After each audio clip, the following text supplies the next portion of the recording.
Hello, my dear friends. Today you are going to listen to a story about a boy. After that, do the test. This is our new classmate. His name is Elliot. He lives in Orange Street. His house is old but nice. His family is not very big. Mommy, daddy, and a baby sister. His mother works at school. She is a teacher. His father works on a farm. Elliot has a special hobby. He likes magic. Elliot likes books too.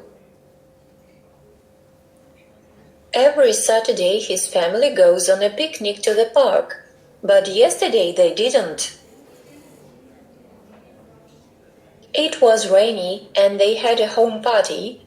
They cooked a lot of food and had fun.